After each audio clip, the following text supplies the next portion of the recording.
ಕನ್ನಡ ಚಿತ್ರರಂಗದಲ್ಲಿ ಎನರ್ಜಿ ಅಂದ್ರೆ ತಕ್ಷಣ ನೆನಪಾಗುವುದೇ ಹ್ಯಾಟ್ರಿಕ್ ಹೀರೋ ಕರುನಾಡ ಚಕ್ರವರ್ತಿ ಡಾಕ್ಟರ್ ಶಿವರಾಜ್ ಕುಮಾರ್.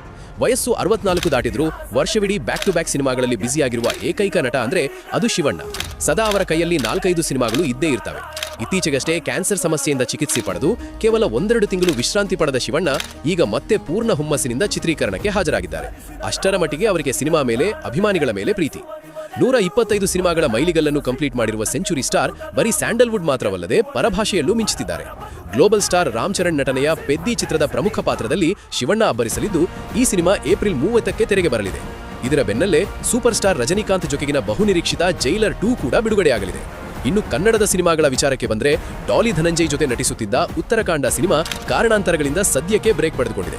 ಅದೇ ಡ್ಯಾಡ್ ಸಿನಿಮಾದ ಚಿತ್ರೀಕರಣವನ್ನು ಶಿವಣ್ಣ ಮುಗಿಸಿದ್ದಾರೆ. ಜೊತೆಗೆ Gummadi Narasaiah biopic, 666 operation dream theatre ಹಾಗೆ ಎ ಫಾರ್ ಆನಂದ್ ಚಿತ್ರಗಳು ಲೈನ್ಅಪ್ನಲ್ಲಿವೆ.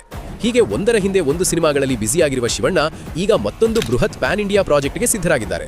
ಹೌದು, ಪ್ರತಿಷ್ಠಿತ ಸತ್ಯಜ್ಯೋತಿ ಫಿಲ್ಮ್ಸ್ ಬ್ಯಾನರ್ ಅಡಿಯಲ್ಲಿ ಸೆಂಚುರಿ ಸ್ಟಾರ್ ನಟಿಸಲಿದ್ದು, ಈ ಬಗ್ಗೆ ಸಂಸ್ಥೆ ಅಧಿಕೃತವಾಗಿ ಮಾಹಿತಿ ನೀಡಿದೆ.